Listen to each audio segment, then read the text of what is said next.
മഹാലക്ഷ്മി സീരിയലിൻ്റെ ഏറ്റവും പുതിയ പ്രൊമോ റിവ്യൂയിലേക്ക് എല്ലാ കൂട്ടുകാർക്കും സ്വാഗതം. ഉണ്ണിയാണെങ്കിൽ താൻ അറിഞ്ഞിരിക്കുന്ന കാര്യം സത്യമാണോ എന്നറിയാൻ വേണ്ടിയിട്ട് കണ്ണേട്ടൻ്റെ പിന്നാലെ നടക്കുവാണ്. ഒരു ദിവസം രാത്രി കണ്ണേട്ടൻ ആരോടോ രഹസ്യമായി നിന്ന് സംസാരിക്കുന്നത് കേട്ടെങ്കിലും ആളാരാണെന്ന് വ്യക്തമായിട്ട് മനസ്സിലായില്ല. അതുകൊണ്ട് മഹാലക്ഷ്മിയായിട്ട് ഇപ്പോഴും കണ്ണേട്ടൻ അടുപ്പമുണ്ടെങ്കിൽ തീർച്ചയായിട്ടും രാത്രി വിളിക്കാൻ സാധ്യതയുണ്ടെന്ന് മനസ്സിലാക്കിയിട്ട് റൂമിൻ്റെ വാതിലിൽ ചെന്ന് കാതോർത്ത് നിൽക്കുന്നുണ്ട്. കണ്ണനാണെങ്കിൽ റൂം അടച്ചിട്ട് മഹിയോട് സംസാരിച്ചുകൊണ്ട് നിൽക്കുമായിരുന്നു. പക്ഷേ ഡോർ അടച്ചു കഴിഞ്ഞാൽ വ്യക്തമായിട്ട് സൗണ്ട് പുറത്തേക്ക് കേൾക്കാൻ പറ്റില്ല. എങ്കിലും ആരോടോ സംസാരിക്കുന്നു എന്നുള്ള കാര്യം അറിയാം. അങ്ങനെ ചെവിയോർത്ത് നിൽക്കുന്നെങ്കിലും വ്യക്തമായിട്ടൊന്നും മനസ്സിലാവുന്നില്ല. അതേസമയം മഹാലക്ഷ്മി ആണെങ്കിൽ കണ്ണേട്ടനോട് പറയുന്നുണ്ട്, നമുക്ക് ഈ നാടകം ഇതുപോലെ തന്നെ കൊണ്ടുപോയാൽ എന്താ കണ്ണേട്ട? കാരണം ഇങ്ങനെ കൊണ്ടുപോയി കഴിഞ്ഞാൽ ശത്രുക്കളുടെ ഒന്നും ശല്യം നമ്മളോടുണ്ടാകില്ല. കരുണയ്ക്ക് പോലും ഇപ്പം കണ്ണേട്ടൻ എന്ന് പറഞ്ഞാൽ എന്ത് സ്നേഹമാണ്.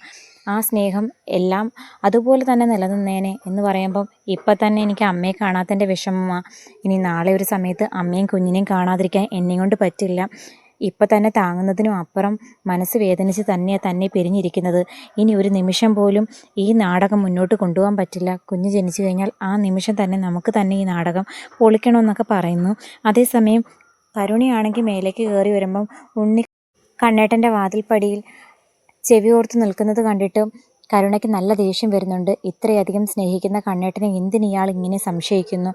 മാത്രമല്ല വിഷു ദിവസം തന്നെ വിലപിടിപ്പുള്ള ഒരുപാട് സമ്മാനങ്ങൾ തന്നു.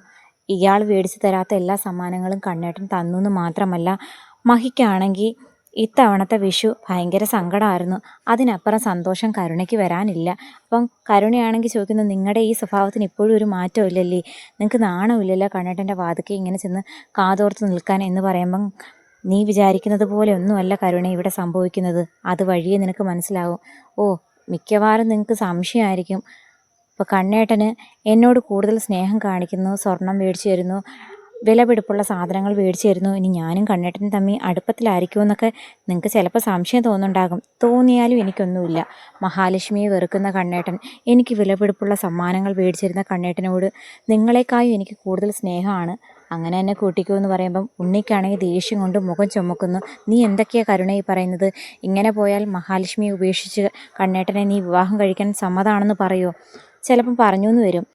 കാലിന് സ്വാധീനമുണ്ട്, സൗന്ദര്യമുണ്ട്, കമലേശ്വരത്തെ പയ്യനാ എന്നൊക്കെ പറഞ്ഞിട്ടാ മുത്തശ്ശിയും അച്ഛനും എല്ലാവരും കൂടി ചേർന്ന് എന്നെ നിർബന്ധിച്ച് നിങ്ങളെ വിവാഹം കഴിച്ചത്. എന്നിട്ട് കാലിന് സ്വാധീനമില്ലാത്ത കണ്ണേട്ടൻ മഹാലക്ഷ്മിക്ക് മേടിച്ചു കൊടുത്ത സമ്മാനങ്ങളും വിലപിടിപ്പുള്ള ആഭരണങ്ങളും മാത്രമല്ല യാത്രയ്ക്ക് പോലും കൊണ്ടുപോയിട്ടുണ്ട്. നിങ്ങളെയും കൊണ്ട് എനിക്ക് എന്ത് ഉപകാരം ഉണ്ടായിട്ടുണ്ട്?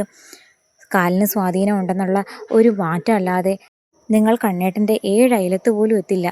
കണ്ണേട്ടനെ പോലെ യോഗ്യനായിട്ടുള്ളൊരു ഭർത്താവിനെ കിട്ടിയ മഹാലക്ഷ്മി ഭാഗ്യം ചെയ്തവളാണ്. പക്ഷെ അത് വേണ്ട വിധം ഉപയോഗിക്കാൻ അവൾക്കറിയില്ലായിരുന്നു. ആര് പറഞ്ഞ്? അതൊക്കെ നിൻ്റെ വേറൊരു തോന്നലാ. അവളെല്ലാം വേണ്ട വിധത്തിൽ തന്നെ ഉപയോഗിക്കുന്നത്. അല്ലെങ്കിൽ നീ വഴിയെ മനസ്സിലാക്കും. നിൻ്റെ ധാരണയെല്ലാം തെറ്റിദ്ധാരണയാണെന്നും കണ്ണേട്ടൻ നിന്നെ എന്തുമാത്രം ചതിച്ചുകൊണ്ടിരിക്കുകയാണെന്ന് തിരിച്ചറിയുമ്പോഴും നീ ഇതുപോലെ കണ്ണേട്ടനെ സപ്പോർട്ട് ചെയ്ത് പറയണം. നിങ്ങളുടെ ഈ സംശയം കാരണം കണ്ണേട്ട ഇപ്പം ചെയ്തുകൊണ്ടിരിക്കുന്ന സഹായങ്ങൾ പോലും നിർത്തുമെന്നാണ് എൻ്റെ പേടി. ആ മഞ്ജുവിനെ കണ്ടുപിടിക്ക്. മഞ്ജു ആണെങ്കിൽ ഒന്നുമില്ലെങ്കിൽ സ്നേഹത്തോടെ കണ്ണേട്ടനോടൊപ്പം നിൽക്കുന്നതിൻ്റെ പേര് കമലേശ്വരം ഫിനാൻസിലും സ്ഥാപനങ്ങളിലും നിങ്ങളെക്കായി അവൾക്കല്ലേ സ്ഥാനമുള്ളത്. അതെങ്കിലും മനസ്സിലാക്കി നിങ്ങൾ വേണ്ട വിധം ഒന്ന് ഉപയോഗിക്കും മനുഷ്യ എന്ന് പറഞ്ഞിട്ട് കരുണയാണെങ്കിൽ ദേഷ്യത്തോടെ പോകുന്നു. അപ്പം മനസ്സിലാണെങ്കിൽ ഉണ്ണിക്ക് 100 കൂട്ടം സംശയങ്ങളും അതിൻ്റെ കൂടെ കരുണ ഇങ്ങനെയൊക്കെ സംസാരിക്കുന്നതിൻ്റെ ദേഷ്യമുണ്ട്.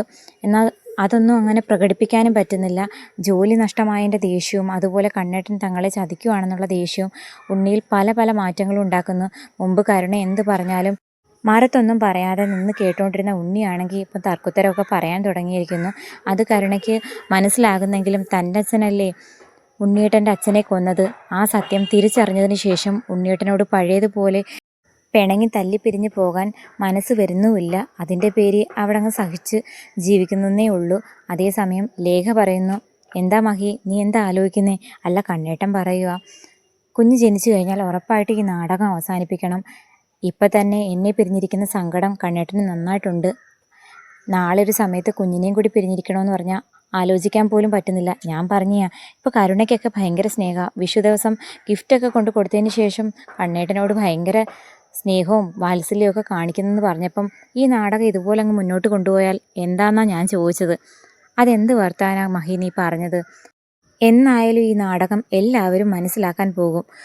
ആ ഒരു സമയത്ത് ഒരുമിച്ച് ജീവിക്കാൻ ബുദ്ധിമുട്ടാ കമലേശ്വരം തറവാട്ടിൽ ശത്രുക്കളോടൊപ്പം ഒന്നിച്ച് താമസിക്കാൻ പറ്റില്ലെന്നുണ്ടെങ്കിൽ നമ്മൾ മുന്നേ പ്ലാൻ ചെയ്തതുപോലെ നമുക്കെല്ലാവർക്കും കൂടി ഒരു വീടെടുത്ത് അല്ലെങ്കിൽ ഈ വീട്ടിലോ ഒരുമിച്ച് താമസിച്ചാൽ പോരെ. എന്നാലും ഈ നാടകം ഒരു സമയത്ത് നമുക്ക് പൊളിച്ചേ പറ്റുള്ളൂ എന്ന് ലേഖയും പറയുന്നു. അത് കേട്ട് സന്തോഷത്തോടെ നിൽക്കുന്ന മഹിയും കാണിച്ചുകൊണ്ടാണ് അവസാനിക്കുന്നത്.